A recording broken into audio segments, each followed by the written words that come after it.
قربان جائیں ہمارے ماں باپ اس تربیت پر، قربان جائے ہمارا خاندان بچے کی تربیت اتنی مضبوط کہ کہتا ہے کہ پیارے حبیب جناب محمد الرسول اللہ صلی اللہ علیہ وسلم کے مبارک ہاتھ سے جو چیز آئے گی میں اجازت نہیں دے سکتا کہ پہلے ادھر دی جائے، پہلے مجھ کو دی جائے اس کے بعد ادھر دے دی جائے، مجھ کو یہ گوارا ہے۔ یہ اللہ کے نبی صلی اللہ علیہ وسلم کی تربیت کا پہلو تھا۔ اللہ کے نبی صلی اللہ علیہ وسلم جب چلتے تھے تو اپنی سواری پر بچوں کو سوار کیا کرتے تھے۔ عبداللہ بن عباس رضی اللہ عنہ آپ کی سواری پر پیچھے سوار تھے، آپ نے بڑی شفقت کے ساتھ اس نابالغ اور چھوٹے سے بچے کو مخاطب کیا، فرمایا یا غلام، اے پیارے بچے سن لو، انی اعلمک کلمات، میں تم کو کچھ کلمات سکھاتا ہوں، کچھ وصیتیں کرتا ہوں، اور ان وصیتوں کو اچھے طریقے سے اپنی زندگی میں مضبوطی کے ساتھ تھام لو، سن لو میں کیا کہنے جا رہا ہوں۔ احفظ اللہ یحفظک، اللہ رب العالمین کی حفاظت کرو، اللہ رب العالمین تمہاری حفاظت کرے گا۔ احفظ اللہ تجدہ تجاہک، اللہ رب العالمین کے دین کی حفاظت کرو، اللہ رب العالمین کو ہر مقام پر اپنے سامنے پاؤ گے۔ اور اس کے بعد فرمایا اذا سألت فاسأل اللہ، اگر سوال کرنا ہے تو مجھ سے نہ کرو، رب کائنات سے سوال کرو۔ وَإِذَا اسْتَعَنْتَ فَاسْتَعِنْ بِاللَّهِ، اگر مدد طلب کرنی ہے تو مجھ سے نہ کہو بلکہ رب کائنات سے مدد طلب کرو۔ اور سن لو کہ اگر ساری دنیا اس بات پر جمع ہو جائے عَلَىٰ أَن يَنْفَعُوكَ بِشَيْءٍ لَمْ يَنْفَعُوكَ إِلَّا مَا كَتَبَ اللَّهُ لَكَ، فرمایا اگر ساری دنیا اس بات پر جمع ہو جائے کہ تم کو کوئی نفع اور فائدہ پہنچانا چاہے تو جب تک رب کائنات نے تمہارے مقدر میں فائدہ نہیں لکھا ہوگا جب تک وہ تم کو فائدہ نہیں پہنچا سکتی۔ اور اگر ساری دنیا اس بات پر جمع ہو جائے کہ تم کو کوئی نقصان پہنچانا چاہے لم یضروک، تو تم کو نقصان نہیں پہنچا سکتی سوائے اتنے نقصان کے جو رب کائنات نے تمہارے مقدر میں لکھ دیا ہے۔ یہ ترمذی کی صحیح روایت ہے۔ اس طرح کی بے شمار روایتیں رسول اکرم صلی اللہ علیہ وسلم سے مروی ہیں جس میں چھوٹے چھوٹے بچوں کے ساتھ شفقت کر کے، ان کے ساتھ کھیل کود کا وتیرہ اختیار کر کے، ہنسی مذاق کا وتیرہ اختیار کر کے اللہ کے نبی صلی اللہ علیہ وسلم نے ان کی تربیت فرمائی، اور اسی تربیت کے نتیجے میں آگے چل کر کے کمانڈر صحابہ کرام، علماء صحابہ کرام، خاص علوم کے ماہرین صحابہ کرام، کوئی علم میراث میں مہارت رکھتا ہے، کوئی علم تفسیر میں مہارت رکھتا ہے، کوئی علم حدیث میں مہارت رکھتا ہے، کوئی علم سیرت میں مہارت رکھتا ہے، کوئی گھر کے رازوں کے بارے میں باریک علم رکھتا ہے۔ ایسے ایسے صحابہ کرام پیدا ہوئے کہ دنیا نے وہ تاریخ دیکھی کہ ایسی تربیت کرنے والی شخصیت جہاں ہوتی ہے وہاں ایک ایک شخص ایک ایک ملک کی حیثیت رکھتا ہے، بڑی بڑی طاقتوں کی حیثیت رکھتا ہے۔ اللہ کے نبی صلی اللہ علیہ وسلم کا وہ واقعہ ہمارے سامنے ہونا چاہیے۔ آج ہمارے بعض مفتیوں نے بچوں کو اور خواتین کو مسجدوں سے دور کر دیا۔ اللہ کے نبی صلی اللہ علیہ وسلم سجدے کی حالت میں تھے، غالباً ظہر یا عصر کی نماز کی امامت فرما رہے تھے۔ حسن و حسین رضی اللہ تعالیٰ عنہما میں سے کسی ایک نواسے نے آپ کی سواری کو، آپ کی مبارک پیٹھ کو اپنی سواری بنا لیا، خلاف معمول آپ نے سجدہ طویل فرما دیا۔ ایک صحابی رسول دوران سجدہ اٹھ کر کے دیکھتے ہیں کہ کہیں ایسا تو نہیں کہ اللہ کے نبی صلی اللہ علیہ وسلم کے ساتھ کوئی معاملہ ہو گیا، سجدے سے اٹھ نہیں رہے ہیں، سجدے سے اوپر سر نہیں اٹھا رہے ہیں، اور اس کے بعد فوراً سجدے میں چلے گئے۔ جب سلام پھیرا رسول اکرم صلی اللہ علیہ وسلم نے تو سلام پھیر کر کے اسی تربیت کی ذمہ داری کو نبھاتے ہوئے فرماتے ہیں کہ کیا تم لوگ جانتے ہو کہ میں نے سجدہ طویل کیوں کر دیا؟ صحابہ کرام خاموش بیٹھے رہے۔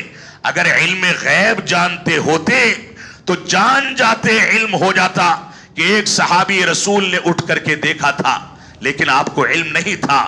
اس کے بعد صحابہ کرام نے جب خاموشی اختیار کی تو آپ نے فرمایا میرے اس بچے نے، اس نواسے نے سجدے کی حالت میں مجھ کو سواری بنا لیا تھا۔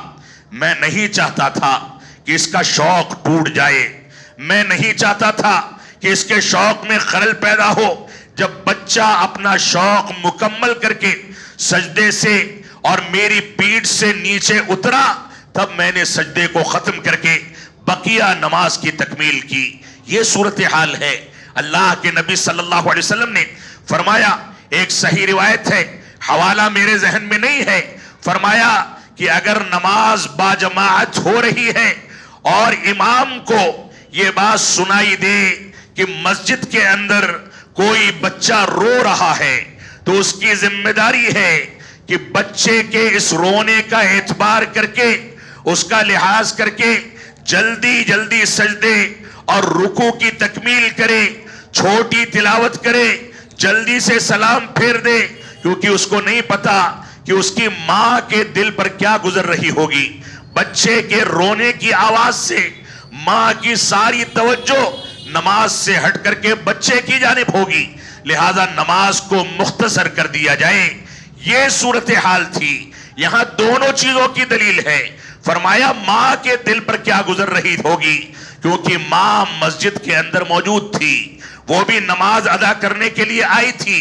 یہ صورتحال اسلامی تربیت کے خاطر ہم کو اپنانی چاہیے۔ رب کائنات ہم کو اس بات کی توفیق عطا فرمائے کہ ہم نئی نسلوں کی اسلامی تربیت کے لیے وہ سارے کے سارے جتن کریں، وہ ساری کی ساری ذمہ داریاں اٹھائیں جو صحابہ کرام نے اور رسول اکرم صلی اللہ علیہ وسلم نے اپنی اپنی حیات مبارکہ کے اندر اختیار کی تھی۔ بچوں کی تربیت کی خاطر رسول اکرم صلی اللہ علیہ وسلم، صحیح بخاری کی روایت ہے، یا ابا عمیر ما فعل النغیر، اے عمیر، جو بچے کا نام تھا ابو عمیر، آپ اس کے گھر آیا جایا کرتے تھے، ایک بار گئے تو دیکھا کہ بچہ غم زدہ ہو کر کے بیٹھا ہوا ہے۔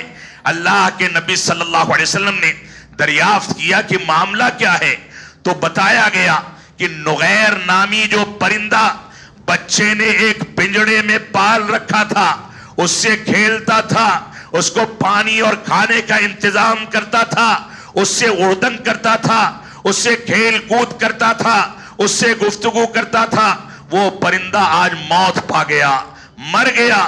اس وجہ سے بچہ غمزدہ بیٹھا ہوا ہے۔ اللہ کے نبی صلی اللہ علیہ وسلم جب بھی اس کے گھر جاتے تھے تو اس پرندے کے احوال کو پوچھا کرتے تھے تاکہ بچے سے انسیت پیدا ہو، آپ سے بچہ مانوس ہو جائے، اور اس مانوس ہونے کو اسلامی تربیت کے لیے کیش کرا لیا جائے۔